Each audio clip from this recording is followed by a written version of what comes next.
In an older video of mine, I covered the various bones that are visible from the surface of the body, during which I gave a front-on view of the skeleton. In this video, we'll be looking at it from the side as I talk about balance, the first of three concepts that are important to keep in mind when drawing the figure.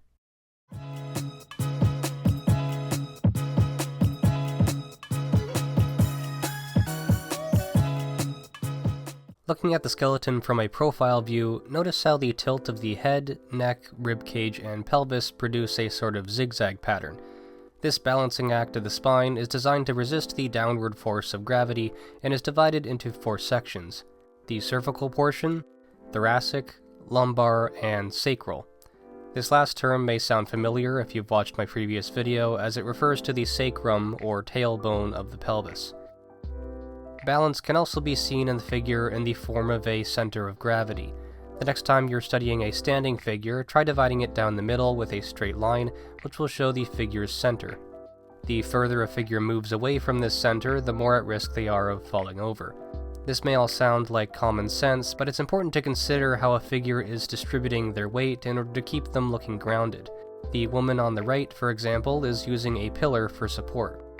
When you boil it down, walking is essentially the act of losing then catching your balance repeatedly with the help of forward momentum.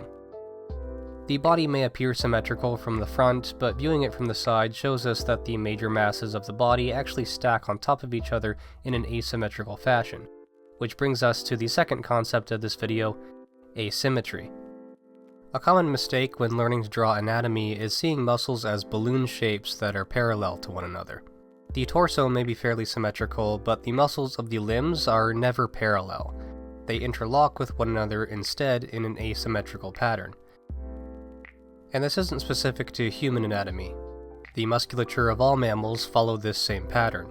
Muscles create movement by pulling on each other in a chain reaction, which wouldn't be possible if they all lined up perfectly with each other. As I touch on in my video on posing, too much symmetry will make your drawings look unnatural. As mentioned, this pattern applies to the body from different angles as well, which coincides with the third and final concept, line of action. The line of action is often thought of as occurring throughout the entire body from head to toe, but it's better to think of it as occurring exclusively in the spine, as the limbs won't always follow the same direction. The images shown here are examples of an S-curve, which refers to the flow created when the ribcage and pelvis are angled in slightly different directions.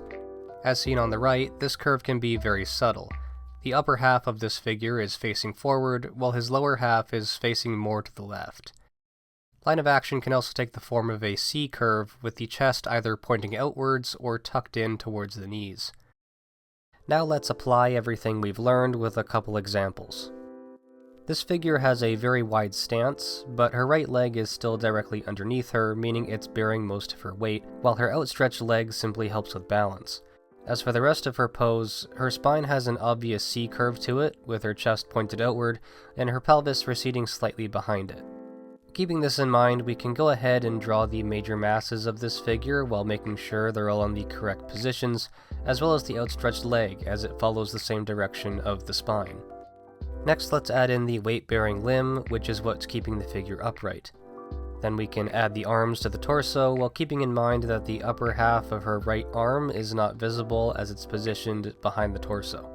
Be sure to always draw through your forms beforehand in order to keep your drawings looking three-dimensional.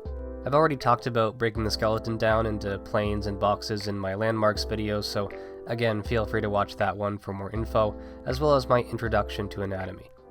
Lastly, we can add the anatomy over top while observing the asymmetrical flow of the limbs, as well as any points of overlap in the torso. Let's move on to our second figure, which is balancing entirely on one leg. There is once again a clear C-curve to the body, followed by her outstretched leg, which is also foreshortened as it's positioned away from us.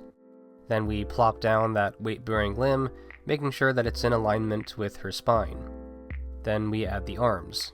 It's important to make the side and front planes of the figure obvious, and this applies to the limbs as well, even if they're more cylindrical. I also like to include the midline of the torso, which is usually identical to the spine, just projected onto the front. I also have an older video talking about proportion, by the way, if that's something you currently struggle with. Then we again add the anatomy over top, while avoiding symmetrical lines as much as possible. Also notice how muscles of the limbs tend to follow a pattern of curved, straight, then back to curved lines. All in all, this has been a fairly short video, but at some undefined point in the future, I do intend on covering the various muscles of the body in separate videos, so if that interests you, maybe hit that button with the funny little letters on it. Okay, bye.